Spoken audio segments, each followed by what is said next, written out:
Buenos días, iglesia. Un gustazo nuevamente estar con ustedes en esta mañana.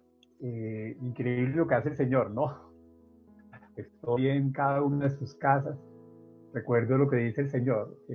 Para los que amamos a Dios, todas las cosas resultan para bien.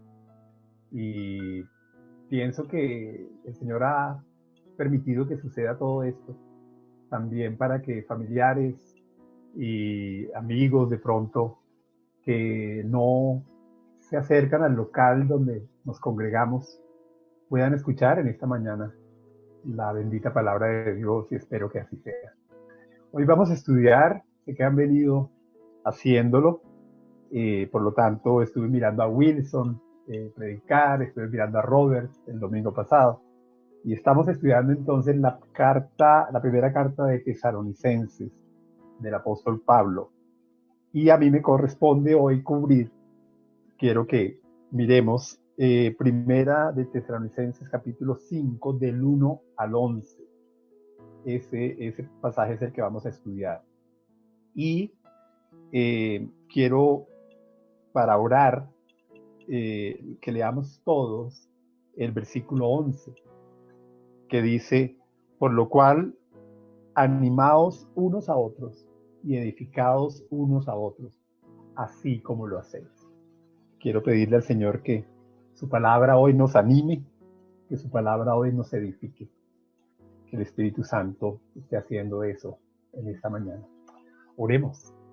Señor Dios Todopoderoso, gracias por el poder de tu palabra, porque es la única palabra viva, la única palabra que nos lleva a discernir, nos lleva a vernos por dentro, Señor. Nos confronta con nuestro pecado, nos confronta con nuestra necesidad de ti, Señor, y nos llena también de gozo, nos llena de ánimo, nos edifica realmente, nos reconstruye, nos lleva a la experiencia maravillosa de cambiar, de mejorar, de arrepentirnos, Señor, de dejar de hacer lo malo, de abandonar malos hábitos, malas prácticas, malos pensamientos. Es tu bendita palabra, la única que realmente nos da esperanza, una esperanza bienaventurada. Es la única que nos puede mostrar el futuro maravilloso que nos aguarda a los que creemos que Jesucristo es el Señor, a los que creemos que Jesucristo murió por nosotros en la cruz, fue sepultado y resucitó al tercer día. Tu palabra en esta mañana es nuestro deleite. Te pido, Dios del cielo, que en esta mañana simplemente me uses como un instrumento en tus manos para llevar tu bendita palabra a los hogares de mis hermanas y de mis hermanos. En Cristo Jesús. Amén. Entonces, empecemos con el versículo 1. Venía el apóstol hablando acerca de la venida del Señor y sobre todo en la enseñanza de Robert el domingo pasado. Hablaba de, en el versículo, veamos desde el versículo 15, por lo cual os decimos esto en palabra del Señor, que nosotros que vivimos, que habremos quedado hasta la venida del Señor, no precederemos a los que durmieron, porque el Señor mismo, con voz de mando, con voz de arcángel y con trompeta de Dios, descenderá del cielo, y los muertos en Cristo resucitarán primero. Luego nosotros, los que vivimos, los que hayamos quedado, seremos arrebatados juntamente con ellos en las nubes para recibir al Señor en el aire, y así estaremos siempre con el Señor. Por tanto, alentados los unos a los otros con estas palabras. Y creo que Robert lo mencionó que el domingo pasado, que este pasaje nos lleva en nuestra mente a imaginar cómo será eso, cómo es posible que los muertos cuyos cuerpos se han descompuesto seguramente, ¿cómo es posible que los muertos desde hace 2000 años, los creyentes de hace 2000 años, van a resucitar?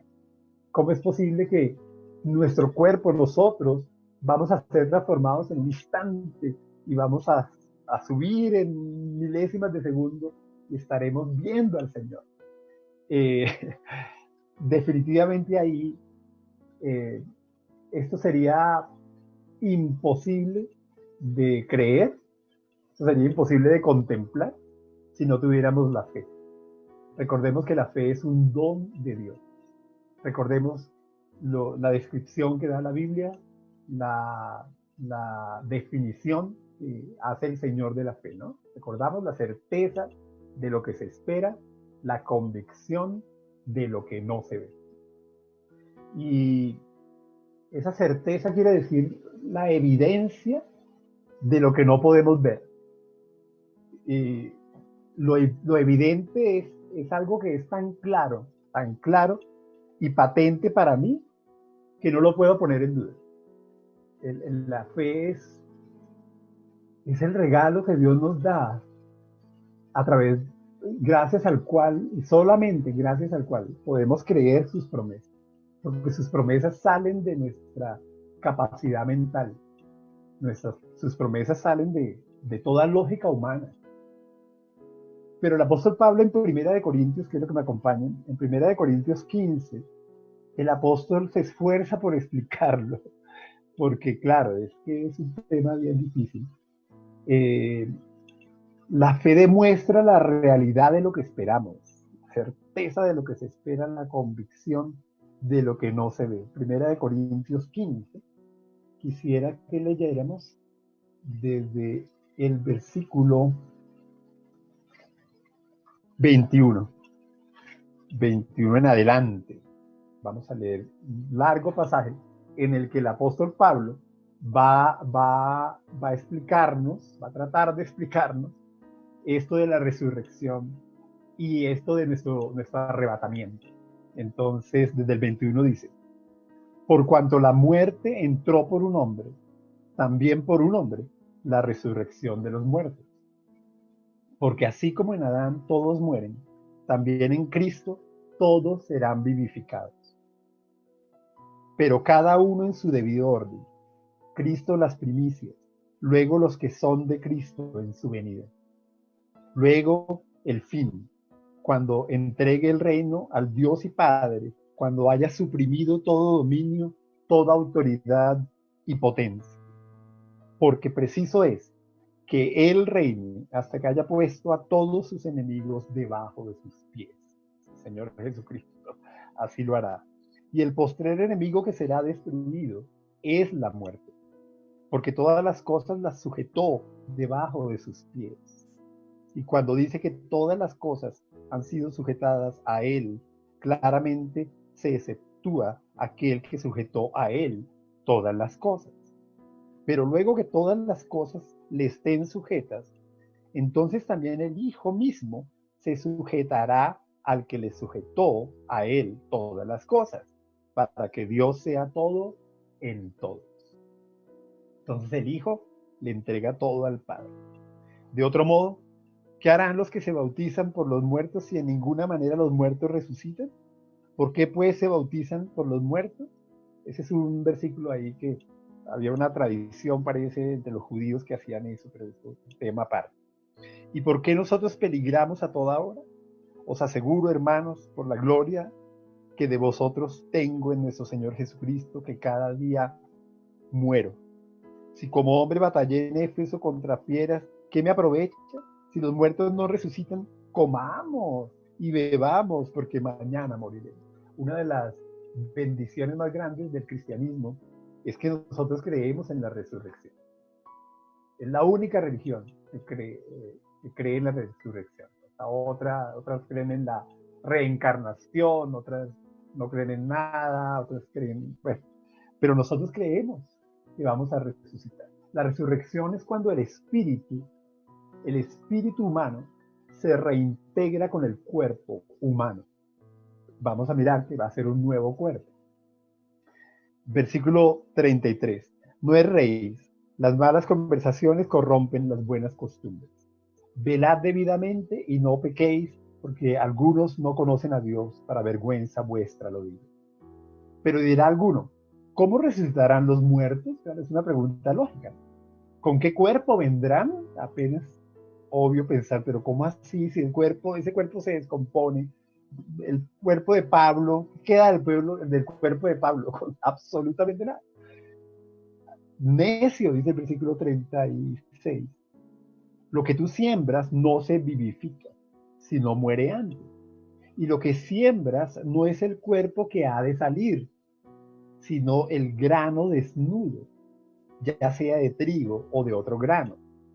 Pero Dios le da el cuerpo como Él quiso. Entonces pasa lo mismo con una semilla, ¿no? Metemos la semilla se descompone y lo que sale, esa planta que sale no tiene nada que ver con la semilla, ¿cierto? Pero Dios le da el cuerpo como Él quiso y a cada semilla su propio cuerpo. No toda carne es la misma carne, sino que una carne es la de los hombres, otra carne es la de las bestias, otra la de los peces y otra la de las aves. Son diferentes carnes. Versículo 40, y hay cuerpos celestiales y cuerpos terrenales. Pero una es la gloria de los celestiales y otra la de los terrenales. Una es la gloria del sol, otra la gloria de la luna. Y otra la gloria de las estrellas, pues una estrella es diferente de otra en gloria. Así también es la resurrección de los muertos. Se siembra en corrupción, resucitará en incorrupción. Se siembra en deshonra, resucitará en gloria. Se siembra en debilidad, resucitará en poder. Se siembra cuerpo animal, resucitará cuerpo espiritual. Hay cuerpo animal y hay cuerpo espiritual. Así también está escrito. Fue hecho el primer. Entonces, seremos sepultados y morimos antes de que vuelva el Señor. Seremos sepultados y ese cuerpo no va a ser el que va a resucitar. Será un cuerpo espiritual. Versículo 45. Así también está escrito. Fue hecho el primer hombre Adán, alma viviente, el postrer Adán, espíritu vivificante. Mas lo espiritual no es primero, sino lo animal. Luego lo espiritual. El primer hombre es de la tierra, terrenal. El segundo hombre, que es el Señor, es del cielo. Acuérdense que nosotros estamos en el Señor, por lo tanto somos del cielo. ¿Cuál el terrenal? Que fue Adán, tales también los terrenales. En este momento nuestro cuerpo es así. ¿Y cuál el celestial? El Señor Jesucristo, tales también los celestiales. Y así como esto, hemos traído la imagen del terrenal, traeremos también la imagen del celestial, del Señor Jesucristo. Entonces, cuando resucitemos, cuando Alvarito resucite, ¿qué imagen será? La imagen del celestial, como el cuerpo del Señor Jesucristo cuando resucitó. Pero esto digo, hermanos, que la carne y la sangre no pueden heredar el reino de Dios, ni la corrupción hereda la incorrupción. He aquí os digo un misterio. No todos dormiremos. Ya explicó, creo que bastante bien lo de el cuerpo, cómo va a resucitar, ¿no? Y aquí entra otro tema que, como decía, si no es por la fe, es imposible comprender. Y aquí os digo un misterio. No todos dormiremos, pero todos seremos transformados. En un momento, en un abrir y cerrar de ojos. ¿Cuánto te demoras tú en parpadear? ¿Cómo será de rápido que no somos conscientes? En un momento, en un abrir y cerrar de ojos, a la final trompeta, porque se tocará la trompeta, y los muertos serán resucitados, incorruptibles. Y nosotros seremos, el apóstol Pablo lo esperaba, él estaba seguro que él no iba a pasar por la muerte. Tanto que dice, y nosotros seremos transformados. Han pasado 2000 años desde Pablo. Porque es necesario que esto corruptible se vista de incorrupción y esto mortal se vista de inmortalidad. Y cuando esto corruptible se haya vestido de incorrupción y esto mortal se haya vestido de inmortalidad, entonces se cumplirá la palabra que está escrita. Sorbida es la muerte en victoria. ¿Dónde está, oh muerte, tu aguijón? ¿Dónde, oh sepulcro, tu victoria? Ya que el aguijón de la muerte es el pecado, y el poder del pecado, la ley. Mas gracias sean dadas a Dios, que nos da la victoria por medio de nuestro Señor Jesucristo. Así que, hermanos míos, amados, estad firmes y constantes, creciendo en la obra del Señor siempre, sabiendo que vuestro trabajo en el Señor no es en vano. ¿Cómo les parece la explicación? Volvamos otra vez allá a Primera de Tesalonicenses, capítulo 5, porque entonces, teniendo esto en la mente, ¿cómo va a ser la resurrección? Que vamos a ser transformados en un abrir y cerrar de ojos. El apóstol Pablo nos va a decir algo muy importante el día de hoy. Entonces, en el versículo 1 dice: pero acerca de los tiempos y de las ocasiones, no tenéis necesidad, hermanos, que yo os escriba.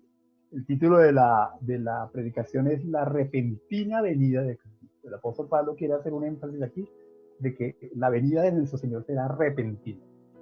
Versículo 2. Porque vosotros sabéis perfectamente que el día del Señor vendrá así como ladrón en la noche. Que cuando digan paz y seguridad, entonces vendrá sobre ellos destrucción repentina, como los dolores a la mujer encinta, y no escaparán. Mas vosotros, hermanos, no estáis en tinieblas, para que aquel día os sorprenda como ladrón. Porque todos vosotros sois hijos de luz e hijos del día. No somos de la noche, ni de las tinieblas. Por tanto, no durmamos como los demás, sino velemos y seamos sobrios. Pues los que duermen de noche duermen, y los que se embriagan de noche se embriagan. Pero nosotros, que somos del día, seamos sobrios, habiéndonos vestido con la coraza de fe y de amor, y con la esperanza de salvación como yelmo. Algo muy importante es esto: la esperanza de salvación como yelmo. Las personas que desafortunadamente aún no creen en Jesús, al pensar en el futuro, lo único que pueden experimentar es incertidumbre. ¿Qué va a pasar en el futuro? Con todo esto que está pasando, de la pandemia, con la caída de la economía, con la inestabilidad y la incertidumbre en todos los aspectos de la vida. ¿Cómo se ve el futuro? Puede ser algo muy angustiante. Pero la fe cristiana siempre se ha enfocado, ha tenido un enfoque del futuro de mucha esperanza. Porque durante todas las etapas, todas las épocas que han pasado desde que el Señor Jesucristo ascendió al cielo, nosotros los creyentes hemos estado esperando por Él. Y por tanto, nosotros tenemos una esperanza maravillosa, una esperanza gloriosa. Quisiera que miráramos también otro pasaje. Vamos allá a Segunda de Pedro, capítulo 3, del 10 al 15. Pedro también habló obviamente de este tema maravilloso de la segunda venida del Señor. Segunda de Pedro 3, del 10 al 15, dice allí, igual a lo que el apóstol Pablo estaba diciendo, ¿no? Pero el día del Señor vendrá como ladrón en la noche, en el cual los cielos pasarán con grande estruendo, y los elementos ardiendo serán deshechos, y la tierra y las obras que en ella hay serán quemadas. Puesto que todas estas cosas han de ser deshechas, ¿cómo no debéis vosotros andar en santa y piadosa manera de vivir, esperando y apresurándoos para la venida del día de Dios, en el cual los cielos, encendiéndose, serán deshechos, y los elementos, siendo quemados, se fundirán? Pero nosotros esperamos, según sus promesas, cielos nuevos y tierra nueva, en los cuales mora la justicia. Por lo cual, oh amados, estando en espera de estas cosas, procurad con diligencia ser hallados por Él sin mancha e irreprensibles, en paz. Y tened entendido que la paciencia de nuestro Señor es para salvación, como también nuestro amado hermano Pablo, según la sabiduría que le ha sido dada, os ha escrito. Entonces miremos, volvamos a 1 de Tesalonicenses 5 y miremos allí lo que dice, y vamos en el 8, vamos al 9. Dice, porque no nos, pensando en lo que Pedro acabó de decir, ¿no? Que nosotros estamos puestos no para condenación, dice el versículo 9, porque no nos ha puesto Dios para ira, dice también el apóstol Pablo, sino para alcanzar salvación por medio de nuestro Señor Jesucristo. Robert el domingo pasado mencionó que hay algunos cristianos que creen que el Señor vendrá.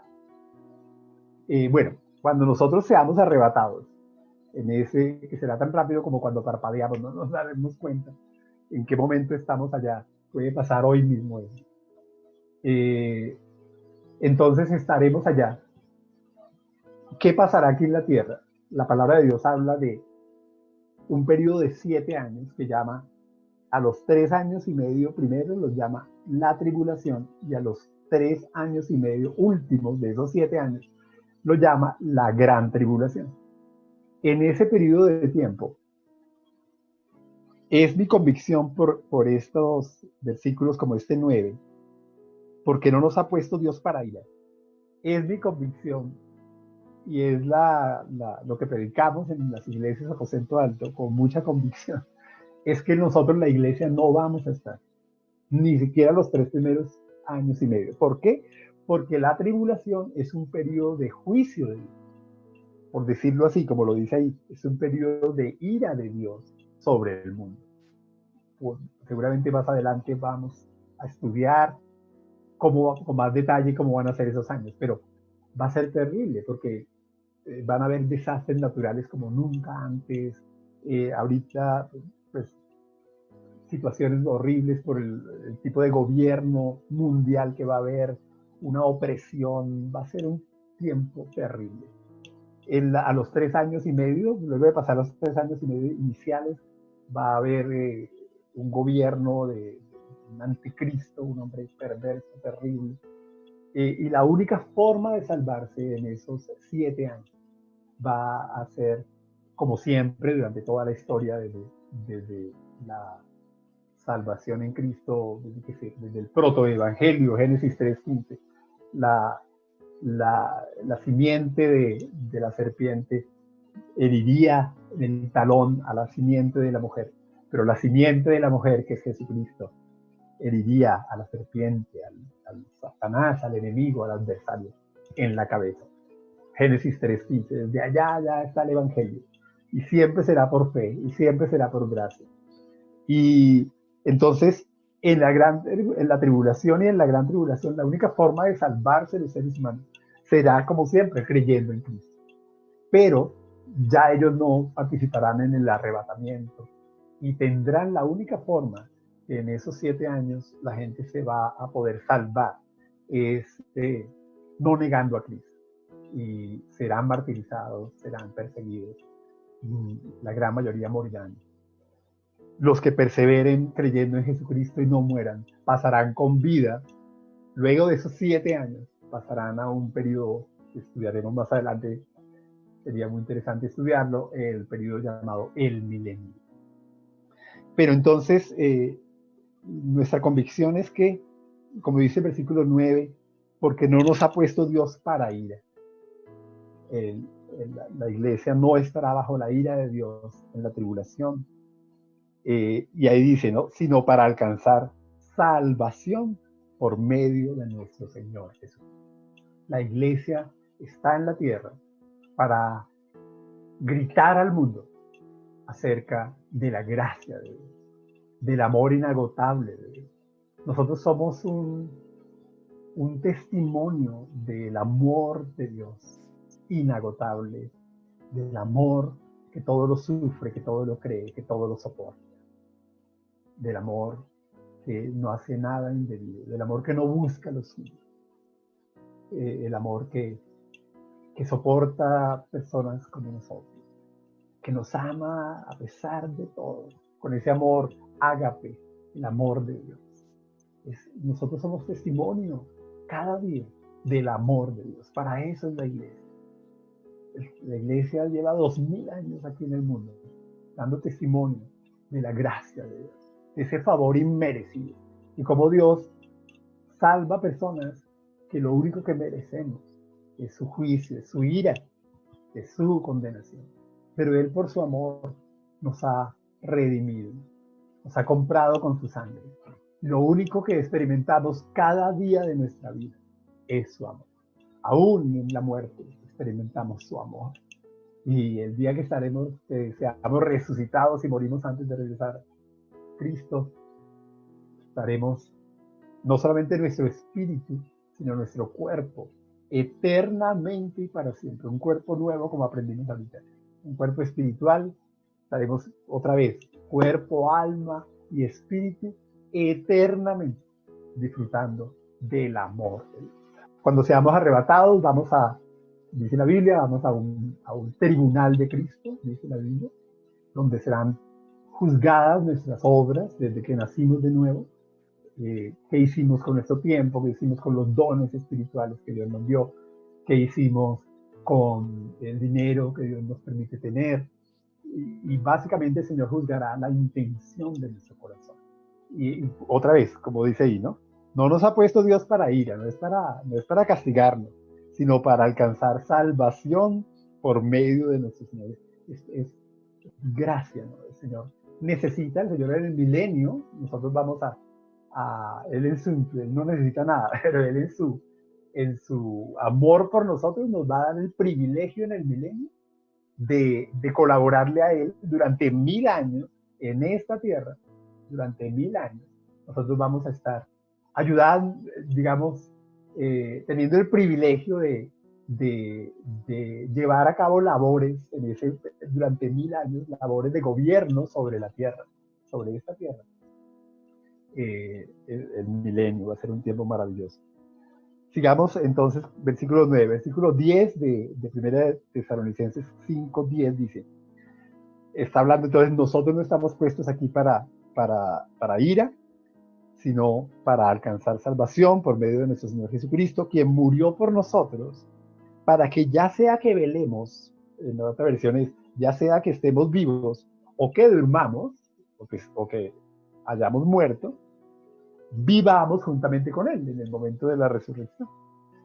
Por lo cual, animaos, bueno, cuando el cristiano muere, recordemos la parte espiritual, la parte no visible de nuestro ser, que es algo que, por ejemplo, los ateos no creen, los ateos no creen en la existencia del alma, no creen en que el ser humano tiene un alma. Para ellos, los sentimientos, la voluntad y los pensamientos son funciones del cerebro. Y cuando muere la persona, como el cerebro deja de funcionar, ya se acabó la vida. Pero nosotros entendemos y nos gozamos en saber que el alma es inmortal, que tenemos un alma, que tenemos un espíritu, y que el día que muramos, nuestra alma y nuestro espíritu va a la presencia de Dios. Nuestra parte no visible va a la presencia de Dios, donde veremos a Dios tal como Él es. Y creemos entonces que un día habrá una integración, un nuevo cuerpo, un cuerpo espiritual, se integrará con el alma y el espíritu en la resurrección. Entonces, versículo 10, quien murió por nosotros para que ya sea que velemos o que estemos vivos o que durmamos, que ya hayamos muerto, vivamos juntamente con Él. Por lo cual, animados unos a otros y edificados unos a otros, así como lo hacéis. Sé que la palabra de Dios está en esta mañana haciendo eso en nuestras vidas, animándonos, edificándonos. Y quisiera leer otro pasaje. Quiero que me acompañen a Hechos 9, versículo 28. Hechos 9, 28. Dice allí.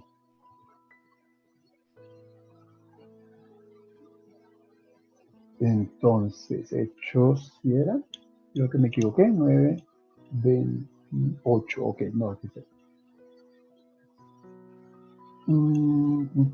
Creo que está mal.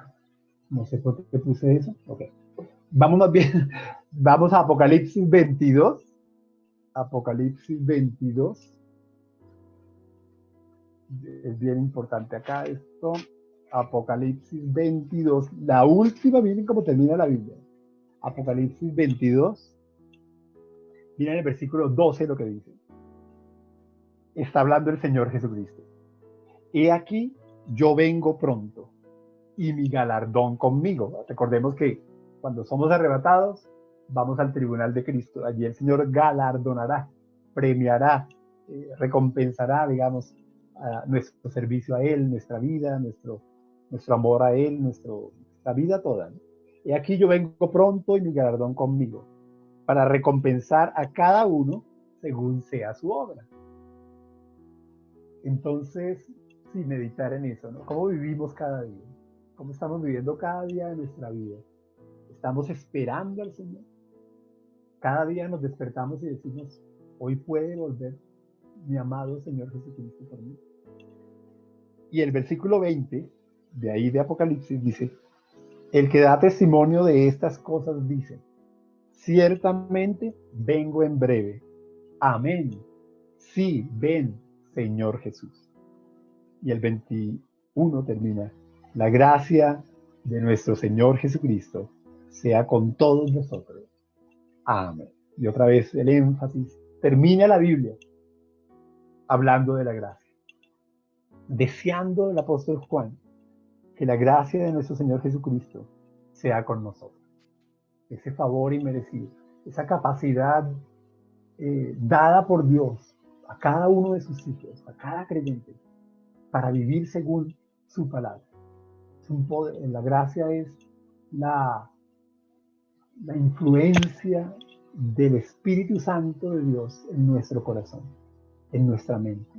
Solo por eso, solo por la gracia, solo por el actuar directo de Dios en nuestras vidas, vamos dejando los pecados, vamos arrepintiéndonos, vamos mejorando cada día, vamos teniendo una vida mejor, solo por su gracia, solo por su poder. No es porque nosotros podamos, nadie puede vivir una vida como la que Dios exige. Él mismo se encarga en nosotros, por su Espíritu Santo, de llevarlo a cabo. Y voy a adelantarme un poquito a la predicación del próximo hermano que vaya a predicar el domingo, porque me encanta cómo termina el capítulo 5, especialmente en el versículo 23, dice 23 y 24, dice, y el mismo Dios de paz os santifique por completo, y todo vuestro ser, espíritu, alma y cuerpo, sea guardado irreprensible, imagínense, guardado irreprensible, para la venida de nuestro Señor Jesucristo. Y el 24 es la promesa maravillosa. Fiel es el que os llama, el cual también lo hará. Gloria a Dios. El Señor, el Dios de paz. Para nosotros Dios es nuestra paz. Él nos tiene a nosotros para paz. Él nos bendice y nosotros sentimos su paz. Experimentamos paz cada día. Y recordemos, si en estos días de pronto no tienes trabajo, tu provisión se ha visto disminuida, recuerda ese versículo que dice, por nada estéis afanosos, sino sean conocidas vuestras oraciones delante de Dios. Y ahí promete, ¿no?, que Él guardará en completa paz tu corazón. Cuéntale a Dios tu angustia si le llegas a sentir.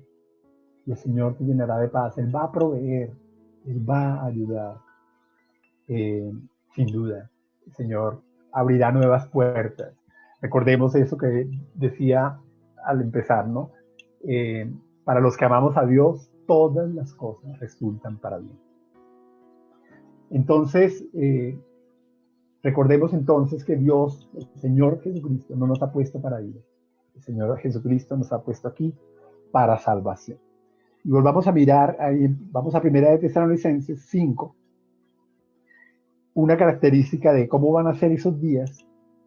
Bueno, el énfasis del apóstol ahí es, volvamos a leer el 1, pero acerca de los tiempos y de las ocasiones, no tenéis necesidad, hermanos, de que yo os escriba, porque vosotros sabéis perfectamente que el día del Señor vendrá, así como ladrón en la noche. Entonces, ¿cuál debe ser nuestra actitud? En cualquier momento viene el Señor. Como dice ahí, ¿no? En el momento menos pensado, ese día vendrá. Entonces nosotros como creyentes debemos vivir, como dice el versículo 4, mas vosotros, hermanos, no estáis en tinieblas, para que aquel día os sorprenda como ladrón. Nosotros no andamos en tinieblas, ¿no? A nosotros no nos debe sorprender ese día, porque todos los días los debemos vivir como si ese día regresara. El Señor puede volver hoy. Esa debe ser nuestra actitud cada día. A partir de mañana, cuando te despiertes, el Señor puede volver hoy. Entonces, ¿cómo vas a vivir si el Señor puede volver hoy?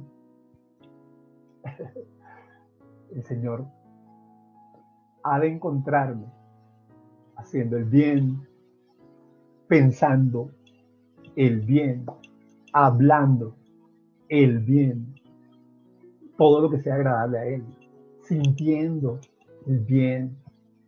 Entonces, si hay rencor en tu corazón, si hay ira en tu corazón, si hay sentimientos que sabes que le pueden llegar a desagradar al Señor, confesar inmediatamente ese pecado, hablar con la persona con la cual puedes tener algún pleito, alguna rencilla, ponerte en paz con todo el mundo, trabajar no para agradar a los hombres, sino para agradar a Dios, en tu hogar, ¿cierto? Las relaciones con tu esposa, las relaciones con tus hijos, a los jóvenes, la relación con sus padres, cómo está, si no está muy bien, conversen, pidan perdón, reconozcan sus errores. Como creyentes debemos vivir cada día esperando al Señor, porque el día de hoy puede volver el Señor. Como dice el versículo 5, porque todos vosotros sois hijos de luz e hijos del día. No somos de la noche ni de las tinieblas. Bendito sea el Señor. El Señor vuelve pronto. En griego la palabra que decían era Maranata. Maranata quiere decir el Señor vuelve. Maranata, el Señor vuelve pronto. Quisiera terminar con una oración. Quisiera antes de orar manifestar con mi familia, nuestro gozo por la vida de María Antonia. María Antonia, un saludo muy especial para ti. Hemos estado orando, sabemos que estás recuperando, que tu salud va muy bien y damos gloria y alabanza al Señor por eso. Y un saludo especialísimo a Mandita, a Laura, a Daniela, a Matías, a toda la familia Peña. Seguimos orando por ustedes y qué linda la porción de la palabra de hoy que nos trae tanto consuelo, porque todos los muertos en Cristo resucitarán primero que nosotros. Alvarito se encontrará primero con Cristo que tú y que yo. Bendito sea el Señor. Oremos entonces.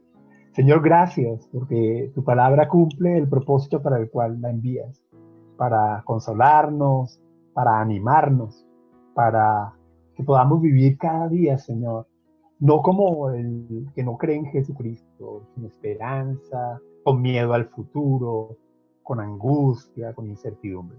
Gracias que por tu palabra sabemos que nuestro futuro es glorioso, nuestro futuro es en tu presencia, nuestro futuro es hermoso, es emocionante, es indescriptiblemente bonito, o sea, indescriptiblemente agradable es nuestro futuro.